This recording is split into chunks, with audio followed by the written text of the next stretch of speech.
Boy, oh boy, another video from Sarah, Pearls of Wisdom and Food with Keto Under 20. In fact, today, my keto food plan is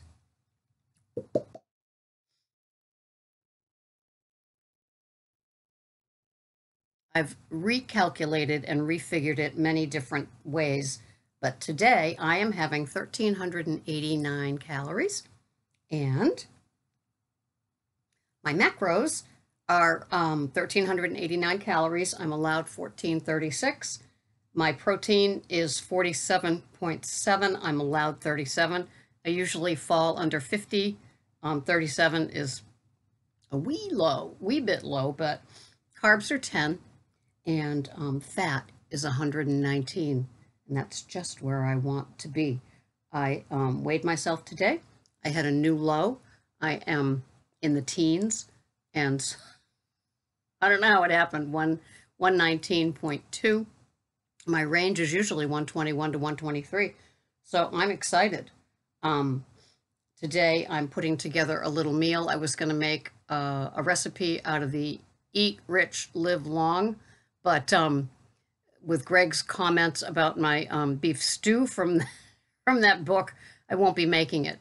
So I'm sauteing boneless chicken breasts, boneless chicken thighs, and butter. And then in a casserole, I'm putting cream cheese and bacon, and I'm putting the chicken thigh on top of that, and I'm slowly baking it. And then on the side, I'm having my great big salad in my great big floured bowl with 2 tablespoons of oil, and I'm having six asparagus, the usual.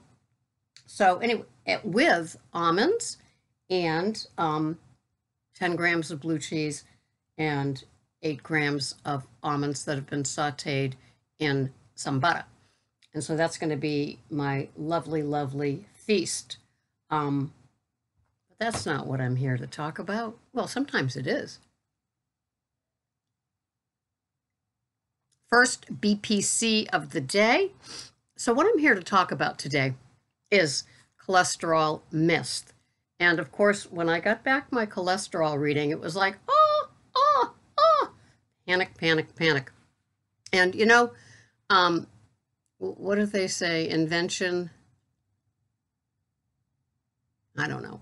I can't think of it. But, you know, nothing like a cholesterol scare in the mainstream medical world to make me do a load of research about it. And of course, I put it out here. I made myself transparent, and I got back so much feedback and so much great information. I asked my doctor for an NMR.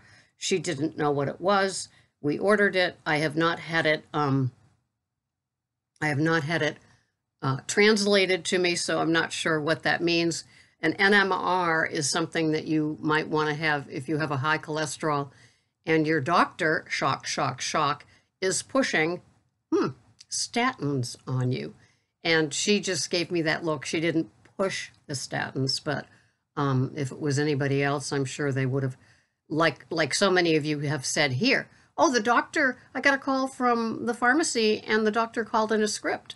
So he never talks to the client about it. It's like if the whole world was on statin, can we just put it in our water supply and then we don't have to worry about it? And Lipitor can be even more rich than they already are. Poison! Anyway, so then one of my dear friends, one of my firsties, once I started doing my videos, was probably in the Weight Watcher age, I think it was. And she had a high reading too, and her doctor's pushing her, and her family's pushing her, and everybody's worried that she's going to keel over and die. And so she was asking me about it. So I said, maybe I'll do a cholesterol myth topic. And so over here on my other computer, because, you know, this is like, you know, Grand Central here, I have the cholesterol myth. And this is from a person named Ravskovs, and he did this. How many are there? There are 9 different pieces to this cholesterol myth. Here are the facts. Cholesterol is not a deadly poison, but a substance vital to the cells of all mammals. And there's no such thing as good or bad cholesterol, but mental stress, physical activity, and change of body weight may influence the level of blood cholesterol. So, a high blood cholesterol is said to promote atherosclerosis and thus also coronary heart disease. But many studies have shown that people whose blood cholesterol is low become just as as people whose cholesterol is high. Your body produces 3 to 4 times more cholesterol than you eat, okay? And the production increases when you eat little cholesterol or decreases when you eat too much. This explains why the prudent diet cannot lower cholesterol more than an average of 1%. There is no evidence that too much animal fat and cholesterol in the diet promotes heart disease or heart attacks. For instance, more than 20 studies have shown that people who have a heart attack haven't eaten more fat of any kind than other people. And I read another review or a report where they said they studied a whole bunch of heart attacks and the average cholesterol was 170 to 180 of the heart attack victim. So, it's like, show me where eating a high-fat diet causes these heart attacks and strokes. Please, more please. So the only effective way to lower cholesterol is with drugs, but neither heart mortality nor total mortality have been improved with drugs. We know that. Some reports have said that your quality of life is improved by a total of 1 more day. And, I have a friend that is taking statins, and I really feel that something is settling into her brain that's not good. The emails are getting stranger. Her sicknesses are getting more chronic, more every day. And for example, in an email, she inserted a sentence that had nothing to do with the topic, and I asked her about it, and she didn't respond. And just little things like that scaring me. And her friends convinced her that she needed to take it. I never asked her what her total cholesterol was. Mine was very, very high. Mine is very, very high. It was 430, and I'm not going to do anything different. And I know that, like, to some that might be shock and horror, maybe some awe. And no, I'm not. I'm going to continue to eat my high-fat, moderate protein, low-carb food plan. I've never felt so good. Like I've said before, I've never weighed this before, except in the 3rd grade before all things exploded in the 4th grade when I began to mature. And yeah, I've never slept so well. I've never had so much energy. I'm 67. I'm working midnights. So, I feel great. The modern cholesterol-lowering drugs, statins, do prevent cardiovascular disease, but the effect is minuscule, and it's due to other mechanisms than lowering cholesterol. Unfortunately, they also stimulate cancer, disturb the functions of the muscle, the heart, and the brain, and pregnant women taking statins may give birth to children with malformations more severe than those seen with thalidomide. Oh, God, sorry.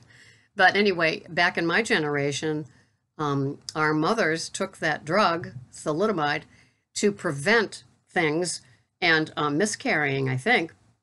And their babies were born with no arms or no legs and so this report is saying it's worse than that. Many of these facts have been presented in scientific journals and books for decades, but are rarely told to the public.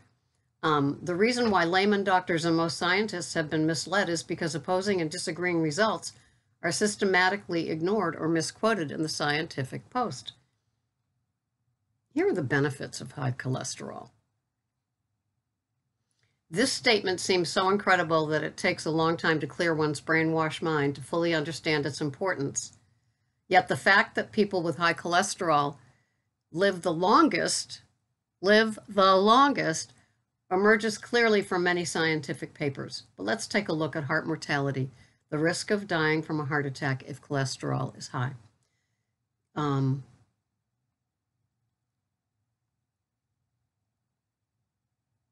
90% of those who die from a heart attack or stroke have passed the age of 65. You may also recall that high cholesterol is not a risk factor for women, nor for a number of other population groups. All right, so anyway, this, maybe I can post the link to this underneath where it describes things. But if you have high cholesterol and it's being pushed upon you, step number one would be to ask the doctor to run an NMR, and hopefully your PC will know how to translate it for you. And then when you're really pushed for that drug, you know, the decision, of course, is up to you. I believe, and it's funny because I just went to see a chiropractor yesterday in one of those alternative medicine sort of offices. And wow, he's great. And he said, you know, no. And because of course he's already alternative being a chiropractor, and he's been doing it for 35 years. And he says, don't get me on my platform. And of course he got on his platform. And I said, you're preaching to the choir, and I just love it. I love hearing it from a man that is a doctor talk about, you know, high cholesterol and statins and what they do to us, and how cholesterol is not the enemy. We need the fat. We need, the brains want the fat. Yes, it needs a little bit of glucose, but your body can even convert fat or oil or cholesterol, whatever. I'm so sorry. God, I'm confused today. To the glucose that you need when you're fat adapted. So don't fear cholesterol. Really, do your research. The Eat Rich and Live Long book is all about cholesterol. There's Cholesterol Clarity by Jimmy Moore and Dr. Westman that I gave to my doctor and ordered another, except it didn't come in. All that came in was Keto Clarity, so I ordered the wrong book. But you know, there's so much evidence out there. There are so many doctors in the keto community that support doing nothing about high cholesterol. Don't let them pull you in. You're being suckered. This particular alternative medicine place told me, this woman that has been doing the insurance part, you know, how to bill, has been doing it for 35 years. And she said that the sales reps from these drug companies offer so much. And she said that's why they're not refusing. And she said these tests that come out, this is like on the QT, the tests that come out get buried, and they're told to ignore things.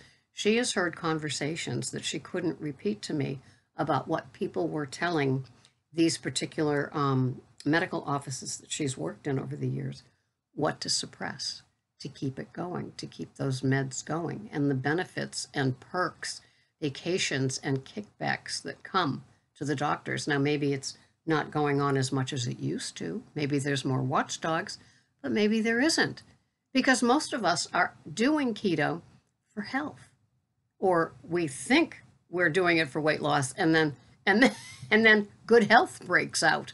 What's up with that? So if you have high cholesterol, don't fret. It's not the worst thing in the world. And if all your other markers are looking great, if all your other markers are looking better than when you were doing keto, when you were doing the standard American poison, then, you know, rejoice. That's what Jimmy Moore said. Congratulations. So I'm not changing anything, and I can't tell you what to do, but I'm telling you that that's what it's like for me. If you Google cholesterol myths, that article will come up with link to link to link to link. And so don't be scared.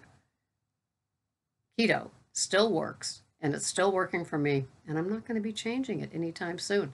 This is the consistent channel. Remember, this is where we do the same thing day in, day out, and reap the benefits of health and weight loss.